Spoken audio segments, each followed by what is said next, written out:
Broadcasting from Hollywood, California, it's Rants, Hollywood Talk.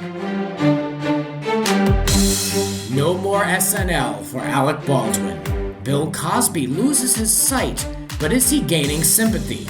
I give my first impressions of the upcoming Beverly Hills Housewives season, and social media cracks down on damaging clickbait and quote-unquote news. That and more with Mark J. Freeman.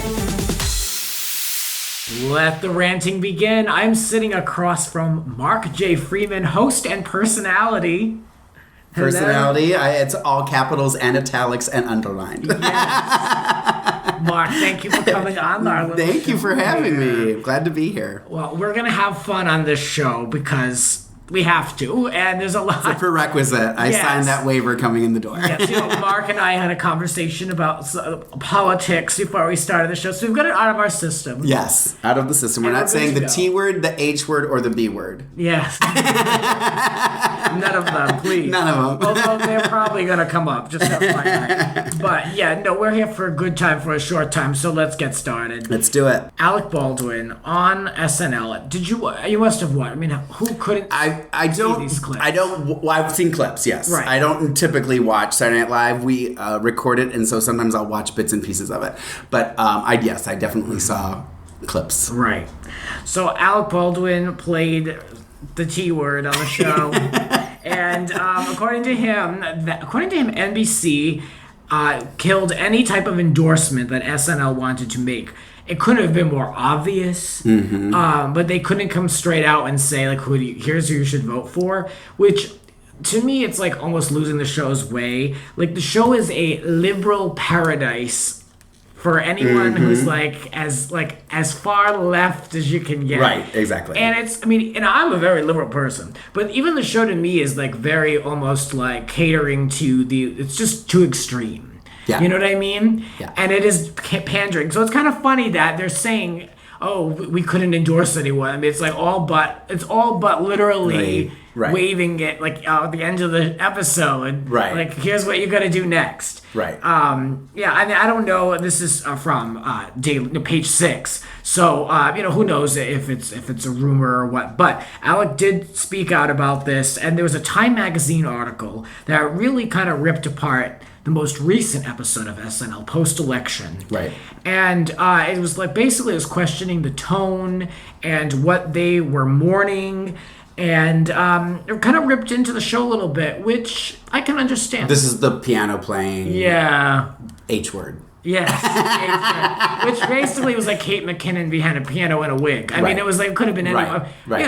Well, I will say this. I did, because the next morning, probably Sunday morning, I woke up and there was that video of that happening. And I did start to watch it. I didn't finish it because I was watching it and I quickly realized they were being serious. Oh, yeah. Like, it wasn't like a spoof of her playing this song and being, you know what I mean? It was obviously them trying to make a statement. Right. And so I stopped watching it at that point. Because I'll say this, I don't want to watch SNL to be, told anything. You watch it to be entertained. Right. And if you're not just entertaining me, if I want a political statement, I'll go to a political website and I'll watch, there's plenty of political shows. Right, exactly. And it's like, you go there for release. So I hope that SNL is not, trying to take a stand, but I don't think it takes a rocket scientist to figure out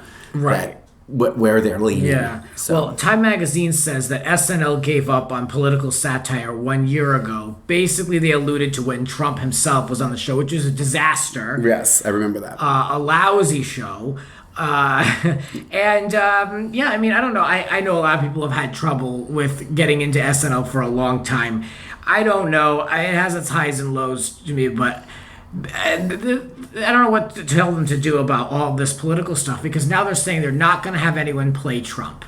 They're done with that. I saw that. Yeah. So where do we go from here? Again, I don't care if they have somebody playing Trump or Hillary or Bernie at all, but I want it to be when they had someone playing Barack Obama. You know what I mean? Like, it's just a funny sketch because of something that happened in life, you know, based on that, not trying to make a political statement. Right. So I think and again, if you don't like it, don't watch it. I mean, that's what is great about our country. Yeah. You know what? I think at this point, the joke is up. It's not funny anymore. Yeah, exactly. It ran its course. The full election is over. Right. Let's move on and talk about other things. And there are plenty of other people who are messing up. Yeah. We talk about them on this show. Oh, yes. That we can have at this point. Let's abandon that for a little while at least. A little while. It's too real right now. I'm down with that. Yeah. even Alec Baldwin says himself that he's trying to shed the cloak of Donald, and that he does not really admire Trump. And he says, you know, when you're satirical and when you impersonate someone, you're supposed to kind of have an admiration for them. Right. You know? And it's Right. like, he's like, I don't hate the guy, but I don't really care for the guy, so I'm done. He's like, I actually really appreciate appreciated that statement because Yeah. I kind of was like, okay, that's kind of cool. That, you know what I mean? That you, and it's true, you do. You want to, I don't know. Although I don't think Tina Fey has an admiration for Sarah Palin. So True, yes. I'll stick up for Tina there, if I may. Well, let's change to Bill Cosby, someone we Okay. haven't spoken about on this show in a while. Perhaps people aren't even thinking about Bill anymore. I until you sent me it, I was like, oh, Bill. Yeah. Let's not forget the 50 women in That's line. right. That's right. You know, it's a horrible thing. If that should be the case, which it seems to be, it's quite a case. So much so that now he is claiming that he is suffering from blindness so bad that he can't identify his accusers. So now there's this question: if can the trial go on? I mean, he's going to be tried anyway. How can you can't get out of this now? It's just it's our legal system, and I feel like it's a statement on everything in life, in that we can always find a loophole. We can always find a reason. You know what I mean? Like, I just feel like, I mean, yeah, if I can hire the best lawyer, I can have him come up with this cockamamie story that I'm going blind, and have some doctors say that I am. Maybe he is going blind. So be it. You still remember what you've done. You know what I mean? Like, Yeah. it's how we twist and turn. Like, no one There takes... has to be a recourse for this, though. Some way. Yeah. I highly doubt that 100% of blind men have never committed a sexual crime. And it's not, and that's not, and I hope that they're not implying that because of that, this excuses him. Because Right. regardless of where you're at currently, you weren't at the time. And regardless of you being able to point at the person in the courtroom and saying, yes, I can 100%, say it. Right. Well, then can't we take it the other way? If you can't see them, how can we, you know what I mean? Like, the reverse is the same too. You know what I mean? Like, well, if you can't say that you can't see me, then you can't deny that it's not me. You know what I mean? Yeah, so, that's true. yeah. I love that, Yeah. actually. Very true. So he's supposedly, allegedly, suffering from degenerative eye condition, some eye condition, who knows. I actually we have a friend that has something similar. Really? Oh. Basically, the peripheral vision starts to go away, so you start to only be able to see like directly right in front of you, and it's a much smaller, thing. So yeah. Well, he's just gonna have to get up close. Yeah, exactly. Keep him straight in line. I don't know what to say. He says that he is legally and functionally blind. I don't know, legally blind though. But isn't there another article saying how he wants to pick up his career where he left off? Oh, yeah. So he's going to pick up his career ready as a to go. blind man now. Not saying that you can't have a career as a blind man. That's not what I'm saying. But you know what I'm saying. I know what you're saying. You know what I'm saying. Right? Yeah, no. I mean, it's really bad that he can't stand trial, but it's just okay enough to go on that I the can road. have a career. Right, Yeah, exactly. You can walk around on a dark stage. Exactly. Fine. Maybe I should be a lawyer. Career path change. Yes. Oh, man. Well, experts even say that it's treatable. They've interviewed doctors who have not treated Cosby, but they've said, look, like, this is for sympathy, basically. The DA said he got some type of letter that looked like it was from Lens Crafters. I just love it. I mean, it really is. I mean, this is my belief only, but I really do think that it is strictly a strategy for sympathy, drawn up by some lawyer at the 11th hour. Oh, absolutely. It's absolutely what it is. I'm sorry, that's my opinion. My opinion is that that's what it is. All these accusers. I mean, if he's guilty, it's up to 10 years per charge. You know, so I mean, it's not good. I mean, I guess he's doing what he has to do, but. The when they pulled the show from TV, I felt bad, not for him, but I felt bad for the people and the actors and the directors to receive residuals. Right. Because when you worked on Cosby, you knew you were good for a while, and there were a lot of people who made money on that show because that was their job.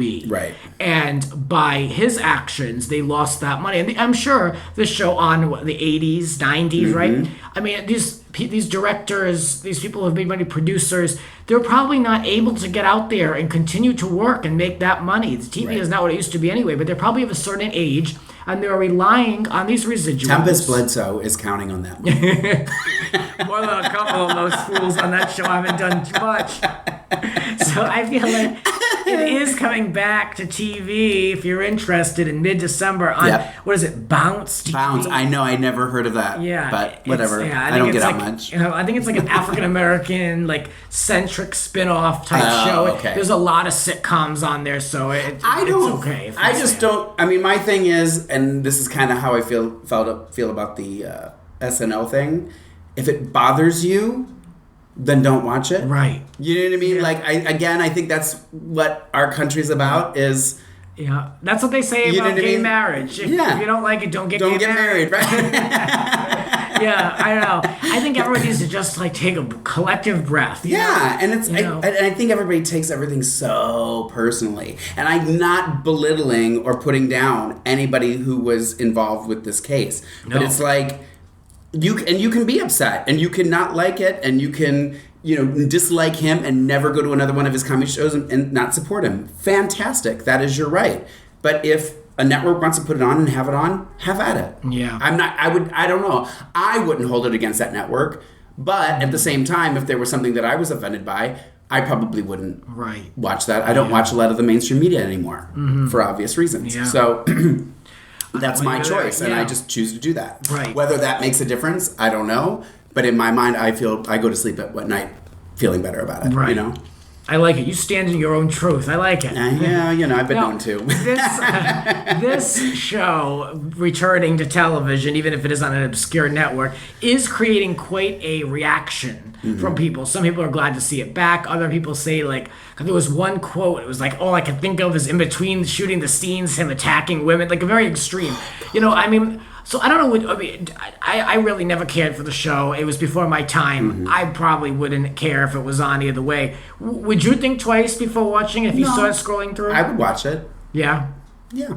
I mean, I don't know. It may be because I can't relate to. I can relate to it in that like I understand why they're upset, but it doesn't bother me in the way that it would bother somebody else that has been sexually assaulted. So I can understand them not wanting to watch it. But again, I'm going to say it, is that if you don't want to watch it, don't watch it. If you don't want to support it, don't support it. You know what I mean? Like, I don't know. I would probably watch it. It was a funny show, and it was my childhood. You know what I mean? I enjoyed it. So and one of the things that I, like you said too, is the show is more than just him.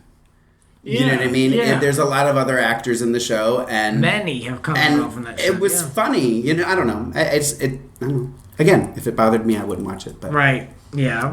Well, back on TV if you're interested. Yeah. Bounce TV if you have it. Bounce, and that what is December something? December 1st or something? Oh, some mid-December date. I don't know. Yeah. Check your local listings, kids. I don't know. I don't know if people are clamoring to watch Cosby again. Yeah. Who knows? A Real Housewives of Beverly Hills. All right.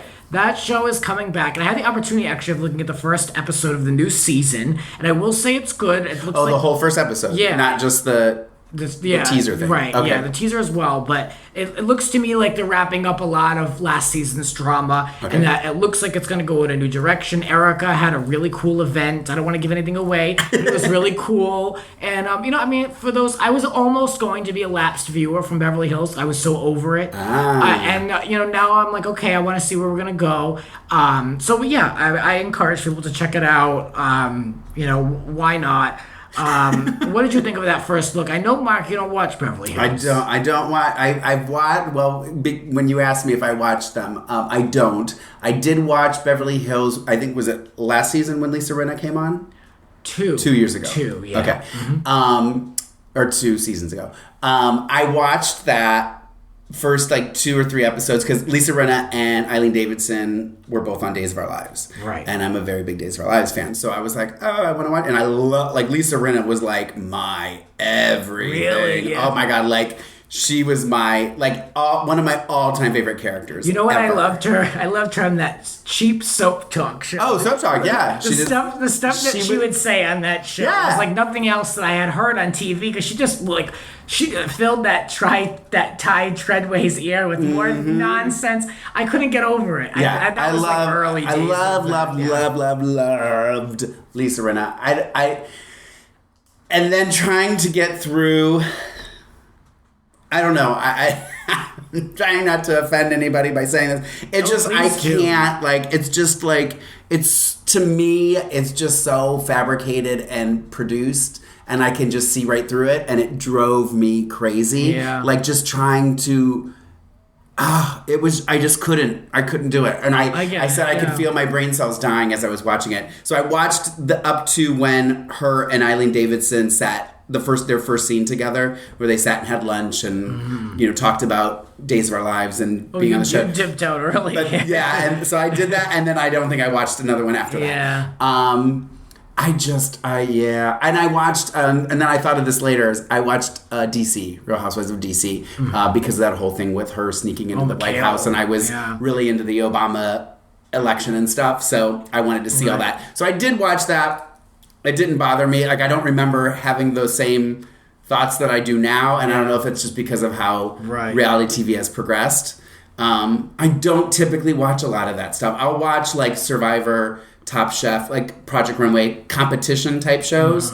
But those, I can't. Yeah. I'm sorry to all the reality show and housewife fans out there, but I just can't. And I love Lisa Rinna, and it's actually kind of even changed my opinion of her from being on Days, just because I'm just I just wanted you to be better than that. I don't know. Yeah, well, her portrayal on the show wasn't that great either.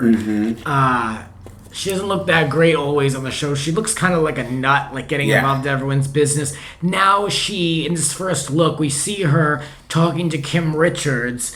And this is from 2 years ago. She had this limo ride with Kim Richards, and it didn't end well. Then last season, she inquired more about Kim's status and all. She claimed she felt so bad for her. And now here we are, her third season in, and we're revisiting. And I don't like this because this shows that this reminds me of Real Housewives of New Jersey when we have to go back to old dead storylines. And I don't like it. If that's all that she can be there for, because that's really what put her on the housewife map, was her interaction with Kim. Got it. And the accusation she had towards Kim. Got it. So if this is what we're still working with and we don't have a new, and she did mix it up with Yolanda, but she's gone. So now she's going to go with the other victim. So Yolanda is gone. Yes. Okay. Thank God. I will never miss her again for that show. And now my understanding, Eileen Davidson is not on as much as all the other women. Well, that was originally what it was supposed to be. She was originally supposed to be a friend of, and then they added her full time. Oh, okay. So she is back full time. And so this is her third season too now. Yes. Okay. And people love her. I mean, I always liked her, but I always have a bias. She's great on Days of Our Lives. I have a bias to her because I feel like I grew up with her, and I've known her in the soaps. So, it's of course I was interested in having her on. I don't want to see her go. Yeah. But to people who don't watch soaps, I can see why people would be like, oh, she doesn't bring that much energy to the show, but she's a good character to have. Okay, good. Yeah. Well, that's good to hear. She looks good. I'm going to take your word for it because I know you. Yeah. She looks good on the show, yeah. Stick up for the soaps. Yes. It's funny that you have a hard time getting into Beverly Hills Housewives, but yet we watched that Queens of Drama together. Oh, right, exactly. That was the most manufactured. It was very manufactured, but I think, again, and we talked about this on Queens of Drama, I think what I liked about it was that we were still learning something about producing, about collaboration, about the industry. Okay. So you know what I mean? So it was a story, but it was a story, like a teaching story. You know what I mean? Mm-hmm. Whereas Housewives, sorry again in advance, is kind of nonsense. And it's having parties and going on boats and going on trips and buying pretty things. You know what I mean? So not that they didn't do that on Queens of Drama, but at least there was an interesting story, a Hollywood story behind it. They were produced. They had a goal. They had a project. Producing an all-women production company, which I think was a great idea. So we'll see if that even happens season 2. Oh, that isn't Not happening. No, unfortunately, it is. They announced that in the summer because they said it was picked up, and they said, by the way, because they got a new president over at the CW, and so they said, oh, by the way, that's canceled. And Not I was happening. Like, I felt bad, because we gotta find something else to host together. Yes, we do. All those girls that were on that show, they were all so deserving. Yeah. They were all good people. We had good times with them. them. Yeah, but what can you do? That's truly the life of living out here. Exactly. You know how it goes. So, well, let's talk about the age of miscommunication on the tech front with things, because you texted me actually. You said this is the generation of what did you say? Of misinformation. Yeah. And that stems from the religion. I'm talking about seems like a religion. The election. Yes. And just everything in general with this online world that, even though it's been around for a hot minute, we're still figuring it out, and the process of information distribution. Yeah. I was gonna say I think it was either today or yesterday. There was an article on Facebook, irrelevant as to what it was about, but the headline was like, you read it and you were like, what? And then when you clicked on it, it said, I knew that would get your attention, and this is for those people who are just reading the headlines on Facebook, and like, so the whole article was about this, what we're talking about, and how people just they see the headline and they share it, and they don't look at who's the sources, and they're not looking at, could it be false? Could it be, they don't question it. They just quickly go because they see the headline. Very interesting. I'll tag you in it when I get home so you can see which one I'm talking about. Clickbait, which drives me Clickbait, nuts. Which is what, it drives me insane. It all started for me like 4 years ago with that stupid Onion. Yes. Which I hate, and I know people love it and they think it's hilarious and they share. But to me, it stopped me in my tracks with things, because I'd read some asinine, stupid thing, and I'd be like, wait a minute, that doesn't make sense. And I'd go and I'd be like, I am wasting my time. And this is so stupid. Yeah. Like, I don't care for it, because when you post on Facebook any type of article, they all look the same. So it could be something from NBC News, or it could be The Onion, and it's displayed the same way. So you're trained. Here we are again, being trained to read things a certain way, to believe things. It's like if you had a newspaper at your door, and 5 days a week it was the USA Today, and then on the fourth day in between it was The Onion in print. So you're gonna look at it the same way at first glance, right? I mean, I wish it was something stupid like Oprah's having tea on a UFO, right? You know what I mean? Because then I could be like, okay, that's all The right, Onion, right? I wish it was that insane. But some of this stuff is like, it makes you kind of tilt your head a little bit. Oh, totally. Because some of the stuff is within reason of it could happen. Yes. Some of the stuff they say. So I don't like clickbait. The Real Housewives of OC, they do this all the time. Vicky, Tamra, and that Gretchen, they post articles on their Facebook pages. Like, I'd say about almost 90% are their own personal posts. And then they'll slip in these clickbait posts. And they'll be to these random websites that just load their sites with advertisement. And they'll put up 10 pictures. And they'll be like, celebrities that were pregnant. So, you have to go, you're looking at ads the whole time. There's no real content. Right. And so I think that's so tacky on their part, because they're getting paid to do that. Oh, absolutely they are. Big money. I'm sure they are. More money than I'm making to be able to just to put up a studio. Because they have such a built-in following. They know people will do it. And they'll add their own 2 cents. So their status will be like, oh my God, I can't believe she didn't know! ! And then the article we posted, they'd be like, woman takes picture and mysterious figure shows up. Yeah. So then it's like, oh, well, what's Tamara reacting to? And she's only reacting to making money of having you being stupid, picking up the post. Right. So it's really an insult, actually, to the people who are following them. And you've got a lot of people who don't know, older women who are following a housewife, and they'll comment on the article as if this is something that Vicky really is reading. Right. It's really a bait and switch. And totally. I really. But that's good. Don't approve of that. Facebook is trying to get rid of them, though. Yes. So there's a lot of efforts to get rid of this fake news and all this. It's going to be interesting. Google and Facebook are aiming at these specifically, Right? And they say perhaps it could have influenced the election, but this was like all this fake news. But now they're also saying like, well, this is something we've been working on, so the election really didn't make a huge difference. Google has they said that any sites peddling fake news they'll lose their online ad service. Wow. Yeah, so the Google Ads, that AdServe network is huge. I worked in advertising for a while, unfortunately. And it was, we worked with Google and DFP and all these ad server formats. And while we were dealing with paid for advertising, what Google does is they will have advertisers that give money to Google, and then Google will syndicate these ads out to websites associated with them. So now they're going to pull those from these untrue sites. And Facebook is not displaying any ads on their sites that show any misleading content or fake news, and they said that is also under the umbrella of clickbait. There was an article that they referred to in this report that I picked up on, that Pope Francis was going to endorse Donald Trump. Not true. Right. But I was like, really?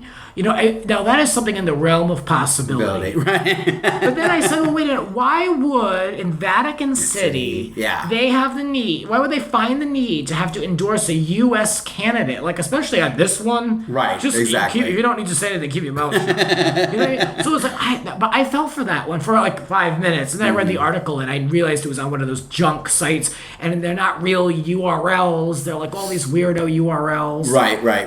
There's a list put out. I saw it today. I saw that too. And it's you got to look out for anything that's like msnbc.com.co, anything, or .lo, or and then there's a bunch of others that are just like nationalnews.org. Or I don't know, maybe that's a real thing, right? But it's like dot something .tv, or you got to look out for these things because they really are out to get you. And it's just for them to make money on ads. It's you got to pull them. And here's my thing too, which. You mentioned that they were saying that it could have affected the election. Well, again, it's your responsibility to research and see what kind of source this is, who wrote it, who that person supports. You know what I mean? Like, those are just, I think, things that we all just in general need to get in the habit of doing, regardless of having it filtered out and out for us, is... You know what I mean? Like, do your research. Like, that's all I'll do. I'll click on the article. One of the very first things I looked at is the date. Okay, yes. How long ago? Because so many people repost stuff from 2-3 years ago. And you're like, oh, wait. And then you're like, oh, wait, this is from 3 years ago. You know what I mean? Yeah. I always look to see what it is. If I recognize it, sometimes I'll be like, okay, I'm fine with it. But then sometimes if I don't know it, I'll just type in... what do I need to know about, blah, blah, blah, whatever. Right. And sometimes you'll get right away, it'll say, oh my gosh, always gives false information. Like, you can see, it's one extra search to see, you know what I mean? So, what are some sources that you do trust? I started going to the Real News on, they have a Facebook page and a website, and it says on the top of their website, funded by your donations only.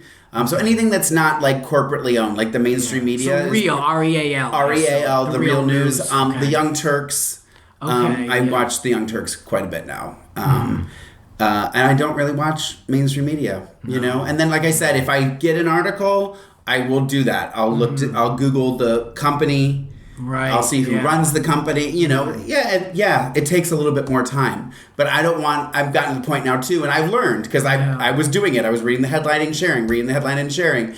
And I've even had people message me going, Mark, it's The Onion. You know what I mean? Like, so I've fallen for it. I'm not saying I'm perfect, but you know what I mean? Like, you just have to take your time and Isn't that the worst? That friggin' Onion? Yeah. Well, Google News, they are not, they basically came out that they're really not accurate. If you type in a topic, we'll just say like Kirstie Alley, pulling that out there, and you see Google News, that algorithm that they have pulls these fake news sources based on how many people visit there and traffic. So Kirstie Alley is 400 pounds on the Inquirer.com. This might be the first hit, but it doesn't mean it's true. Right. With all this Trump rhetoric. There's a lot of hate speech online. It's attributed to Trump because he was very outspoken, we could say, when it comes to certain women, things, people. And so a lot of people, unfortunately, feel very vindicated and verified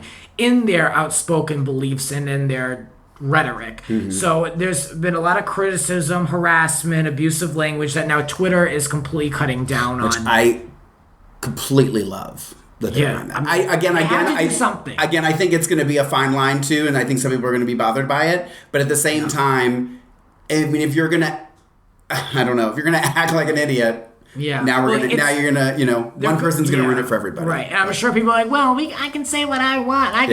But look, you're able to mute, which is a voluntary thing. You're able to mute certain phrases, keywords.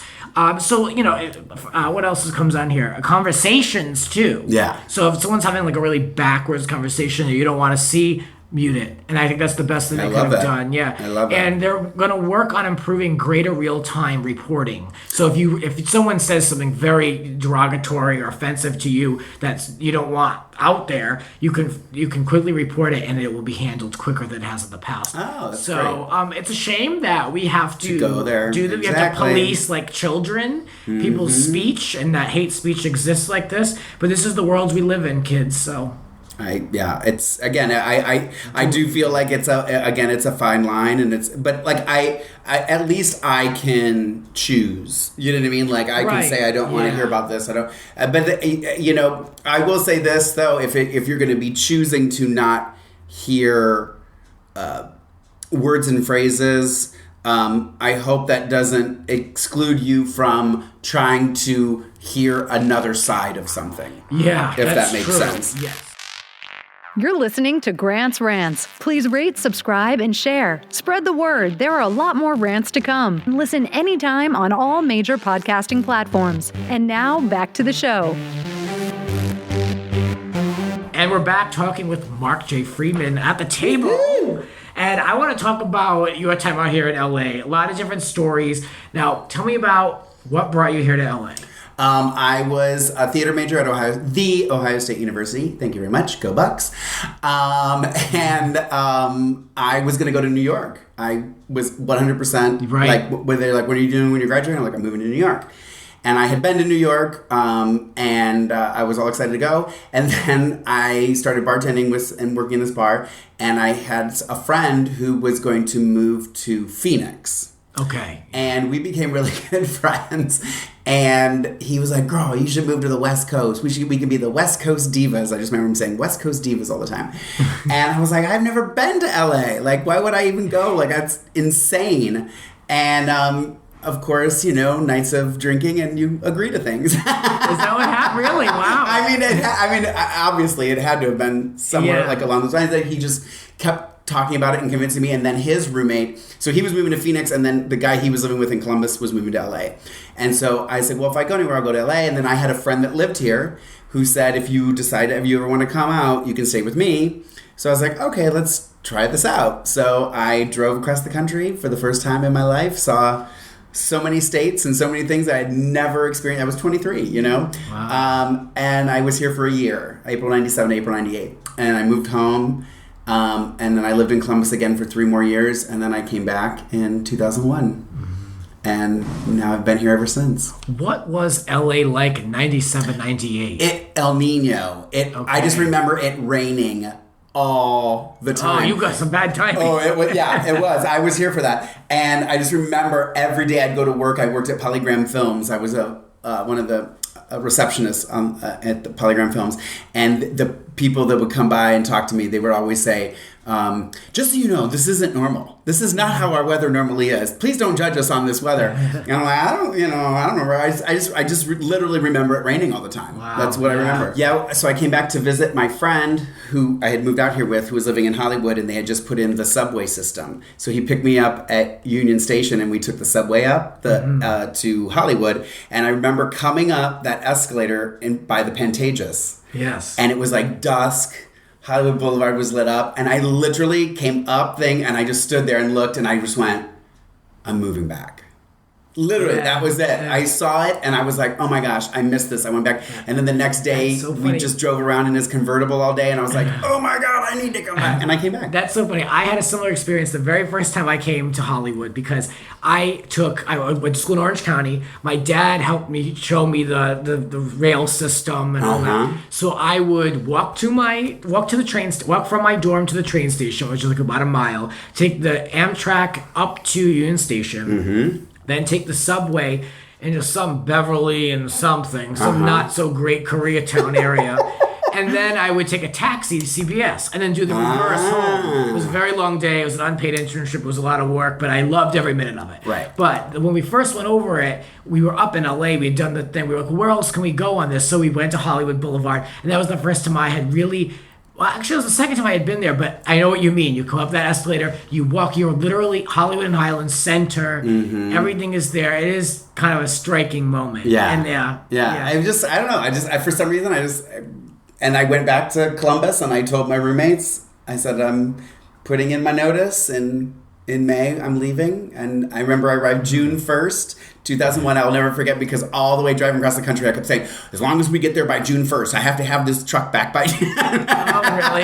So that's the reason I remember the days because it was the day I had to have the truck back. So what brought you to LA? Was it for a career move or is this where you just wanted to be? Or both? Because I can say both. I don't know that I necessarily wanted to be in LA. I did have a guy that was a graduate student when I was an undergrad at Ohio State who kept saying to me as an undergrad, you need to move to LA. You're so LA. I was like, okay, I don't know what that means because I've never been there. But I did have a couple of people tell me that, him in particular. And it wasn't, I think, until this second time here and, being here now 15 years. Yeah, 15 years. That now I'm like, now I love LA. Like, I love California. I love just, I just feel like I'm me, 100% me here. I love my family. I love going home to visit and stuff. But it's just here, and I obviously want to, be in the business and hosting and acting and all that kind of stuff. So, do you ever feel like you never got New York out of your system? No. You never needed to do that? I don't think so. No. I don't think so. I've thought about it a couple times, like, well, maybe I should try to go to New York now. But I don't know. I think, I don't know, we're spoiled with this weather. I know. It's hard to change. Although I don't like it too hot. So that is one thing that's kind of hard for me is when it gets really, really hot and for a really long period of time, I kind of freak out. But tell me about Dish and Days and how it's changed things for you in your life. It was funny because a friend of mine was a host at AfterBuzz and he knew that I watched Days because we would talk about it at my old job. And he just asked me to be on the panel and I did it. And honestly, I honestly didn't really know what to expect. And we didn't know what to expect, whether people would watch, that kind of thing. And, soaps are, soaps. It's, that audience is diehard. You know what I mean? So I think I really thought they're either going to love us or hate us. And I'm quite opinionated if you haven't been able to figure that out yet. So it was, they loved it. They ate it up. They loved it. And then, then we were trying to get the stars on the show so we can get interviews and stuff. And now I feel like we're almost an extension of the show. You know what I mean? I've had people tell me that they stopped watching Days, but they still listen to our podcast. Yeah. So I just think that's wonderful, That is. And the stars love it, now they'll see us at events and they'll go, well, you haven't had me on the show yet. Why haven't you had me on the show yet? And we're like, well, you're allowed to come on the show. No one's telling you can't. So, it's been wonderful. It's been so wonderful. It's such a good feeling when you cover these shows and they appreciate you and they know that you cover them and they something like a Modern Family or like another, like they're not gonna, like Ed O'Neill isn't gonna watch AfterBuzz TV. Right. Maybe he does. I don't think he does. But something like Days and the soaps, they're so appreciative of that, and it makes it so much more worth everything that you put into it. When you know that Lauren Koslow knows exactly who you are, and you know that they not only know who you are, they don't ignore it. They embrace it. It makes Totally. it so much more fun to cover. Like when we did Queens of Drama. Yeah, I was going to say, Queens of Drama did the same thing. That Kelly valued our little show. It was cool. It was great. It just makes it adds a different dimension. Oh, and when I was doing Clipped, which only did one season. It was a comedy on TBS that Ashley Tisdale was in. And we found out shortly into, like, it was the second or third episode, that the cast for Clipped would get together on Tuesday nights and watch their episode and started tuning in and watching us. And we were blown away. Like, Maria Menounos came on, like, tweeted out a video of her with Ashley Tisdale saying, I tune in and watch the after show for Clipped. And I was like, what? Like, it's validating. You know what I mean? Like, it just feels good to know that they appreciate what we're doing. And I think what makes AfterBuzz work and I think the AfterBuzz shows that are the best are the ones that truly have super fans that love the show, that know the show, that know the actors. Because it's, that it's like, it's like lethargic to get to go and be in this little moment with other people that have that same passion as you. And that's soap opera fans. I think anybody knows, even people that don't watch soap operas know that the soap opera fans are 100% behind soaps and anybody else who is behind the soaps. So we couldn't be doing it without them, for sure. Right. Now, one thing I wanted to ask you about was when we did Queens of Drama, you had started a job on the WB lot. And I wanted to know if you could spill any tea about that experience. Oh, was that when I was on? Was that when you did that? Okay. I know it was for a short period of time, and it wasn't necessarily a cup of tea. But what can you say about that experience being on the lot? It was fun. I'm honestly sad that I didn't get to do it because I think I would have probably been the number one tour guide at Warner Brothers. I think when all was said and done. I think it was because it would have been so much fun because the way that Warner Brothers does it is you kind of create your own tour. So depending on which tour guide you get, and you can have people request you and stuff. But whatever your strengths are, those are the things you just talk about. You know what I mean? Nice. People are obviously you need to know. I used to have to give tours. We had to memorize everything. Oh, there was a lot. I mean, I still have the notebooks. Trust me, I've come across a couple of them, and I'm like, I probably could throw this information away now. But it was a lot of fun. It just that it made. They made, in my opinion, they made it sound like it was very part-time flexible, but when it came down to it, it wasn't. And I just couldn't be gone 10 hours a day. Right. I just couldn't do it. I was like, there's just no way I can make that work. So I did go through the whole full 2 weeks of training, and then I had to say I can't do it. Oh, yeah. So I felt bad, and they were very upset because I had to do my final. And basically what we did is you went on the car with a group and with the bosses, and they would at any point in the tour stop and say, okay, now you take over. Now you take over. Now you take over. Now you take over. And I just kept sitting there waiting and and there's of course parts of the tour that you're better at. Oh, definitely. And the other parts are like, I hope I don't get this part of the time. Yeah. And I kept waiting and waiting and waiting and waiting, and I ended up being the very last person on my card to go. And it was fun. It was just like, the Mark Comedy Hour for me, and yes. you know me. I was on, like, give me that headset, let's go. And they even said when we got done, because they took us in and gave us notes and stuff, and they were just like, I didn't want it to end. I didn't want because I had a much shorter amount of time. I bet because I was at the end, so I basically left whatever the studio we were at and got us back to where you leave for the tour, and they were very close together. So I didn't have that much to talk about, but I still made it entertaining and stuff like that. So I felt bad, but it was a great experience. If anyone wants to do it, I would recommend. I know it's a lot of work. It's a lot of work, and it's a very big time commitment. But and I still have a couple of people that were in my class that are still doing it. Wow, yeah. Yeah, it was a hoot. I've always wanted to take that tour. I'm waiting for the right visitors to come out who would appreciate such a thing. Yeah, there's different ones. These are smaller ones you can do, so it's just you and your friends, so you don't have to be on the car with everybody.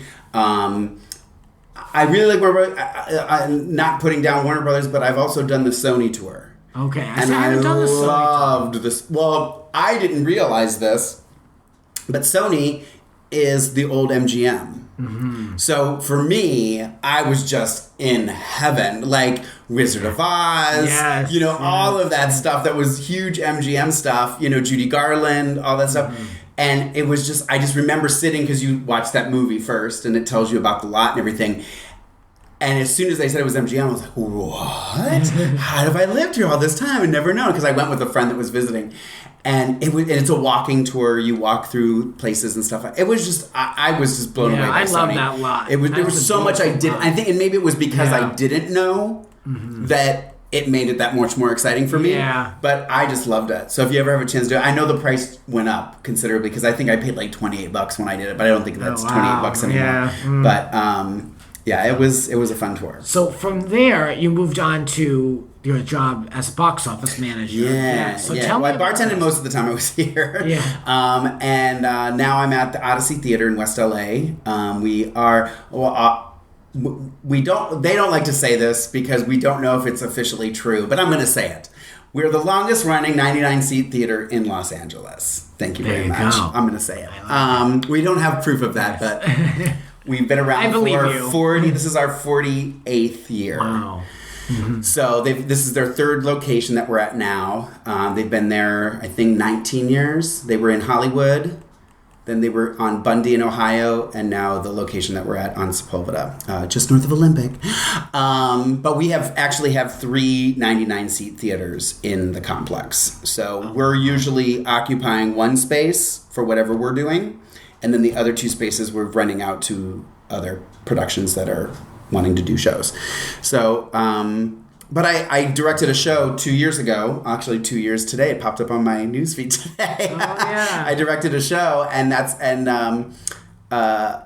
kind of what got me, like, I want to be back in the theater. That's what I fell in love with. That's what I went to school for. I miss directing theater. I did that. I miss that. It's just such a different beast. And I just remember being in the theater and directing my actors and just going, oh, this feels right. This feels like what I should be doing, I know. And so that's why I was like, okay, I want to get back in the theater. What can I do to get back in the theater? And I was like, well, I have office experience. I have this, I have customer service experience. I could work in a box office, So I just started looking for box office jobs. I actually applied for this job, and they never called. And then 8 months later, the job appeared again. And I was like, oh, I'm going to apply again. And I applied again and got the job. So the timing just was finally right. Well, what was funny was the girl that had it for those 8 months was from Ohio. Oh.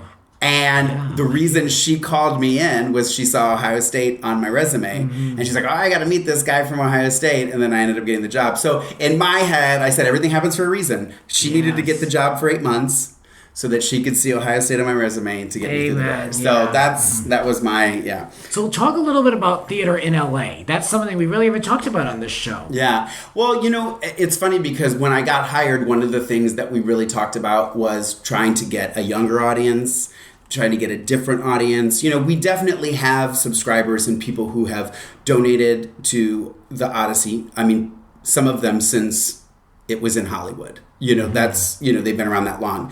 And they're wonderful and fantastic.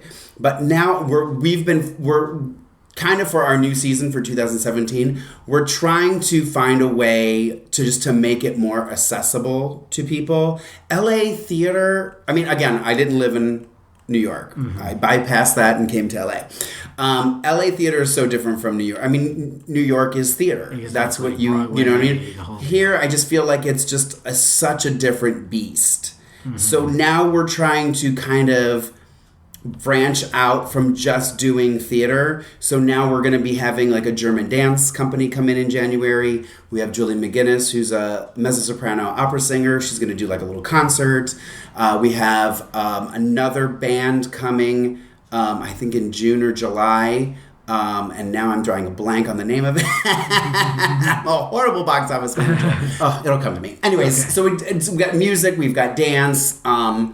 We're just trying to make it more having more options than just plays. Right. You know, and even the people that come to see just the plays, you know, they either want the classics or they want contemporary. Yeah. They all want a comedy. They want the, you know, Right. you're trying to make everybody happy. I feel like the theater that I've seen just through advertisements, stuff that's out here, is very niche. Yeah. You know, it's like very specific. It's a lot of it is a lot of LA live action is all based in improv. Mm-hmm. That's a huge thing here. Yeah. So for sure. yeah, it's definitely a totally different like art form in LA than anywhere and else. unless it's like you know, like the Amundsen or something like that, where they have these money to, you know, bring in a big name and do a big production. You know what I mean? Like, we don't have that kind of money. You know what I mean? Like, we're, you know, doing everything we can in fundraising to, you know, be able to do our shows and stuff. So it's hard it's hard because you want to give the best you can, but we're a nonprofit, so we're having to, you know, do on a minimal scale and stuff. Yeah. But, I mean, they've been around 48 years. They've been doing something right. You know what I mean? Yeah, So definitely. I do think that they do understand, though, that we need to try to start getting a younger audience and doing stuff. We're doing a show called Punk Rock in March that is a very young cast. I think there are high school students in the show. So we're hoping that will get. So, you know what I mean? Just trying to get new bodies in there and people coming in and seeing. I think it just... I don't know what it is with theater now. People don't... I don't know. To me, it's just so... Like, you know, it's just... There's something about sitting in that chair and looking through that fourth wall and being a part of that. Yep. You know? I just saw a sign the other day. It's like, come go to a theater. It's the original 3D. Yeah. And it's like, it's so true. It's like, come on, You know, I don't chance. do it enough. Mainly because I don't have people that would go with me. Yeah. I don't have someone that I could call that would want to spend money on a ticket, that would commit and not flake and would go. Yeah. But I miss it and I notice that I don't do it like I used to. I notice it. It's a part of my life that's missing. I have such an appreciation for that world. I grew up in all that and that creative energy and the personalities that what that world attracts is me. And I love that. And I just... A lot of soap opera stars come to the Odyssey. Yeah. Oh, really? Who did we have? We had somebody that you would know, and now I'm drawing a blank on her name. Andrea Evans. Oh, yeah. She was in a show at the Odyssey. Nice. Deidre Hall did a show at the Odyssey. Soap opera A. Martinez. legends. Yeah, all of them. Long soap opera stars. Long running. Yeah, I'm gonna have to check something out. Yeah, for sure, anytime you want to come, let me know. I need to get that going. That's like a 2017 goal. Add it to the list. Well, you know the right person. I do. So, what else do you want to talk about with new projects? Anything to work on? Anything you want to promote? I mean, I have something that I'm really trying to get going for 2017. Something that I've kind of been thinking about for a while, and, you know, a podcast type thing. Yeah. So I don't really want to spill too much about it, but watch for that name, Mark J. Freeman podcast. Well, obviously, Mark, we'll have you back on the show so you can talk about as things develop. For sure. You know, because I say it all the time, people don't do it enough, but you have to support each other's projects if you want to get anywhere. So you can always talk about that show on this one. Yeah, absolutely. I would love to. Yeah. All right. So where can we find you? You know, I'm going to ask. Where are you? You can find me on Instagram and Twitter at Lorraine Love. That's a whole nother conversation. That's a whole nother podcast. Yes. It's spelled LORAYNELOVE. And I'm on Tumblr now. I don't know what that means, but I do have a Lorraine Love Tumblr. I think I have a picture up. I don't even know what's on there. Someone told me the other day that Tumblr is porn, but I don't see porn when I get on it, so I don't know what they're talking about. It's a little bit of everything. Oh, okay. I've never seen that. But anyway, and then that's it. No, Snapchat, Lorraine.love. Oh, okay. Oh, I didn't know you were on Snapchat. I don't know. Snapchat. I don't know if I have a Snapchat. I don't really Snapchat that much. okay. I go through phases. Like sometimes I'll do a whole day and then I never do it again for 3 weeks. I just put stupid things on Snapchat, like me at the dentist, The View. I think I follow you. Nonsense. I think I follow you. you. Maybe I think I do. If you follow me, then I probably follow you back. Who knows? All right. Well, we got a lot of exciting episodes to come. Look out for our Thanksgiving panel episode. It's coming together really nicely.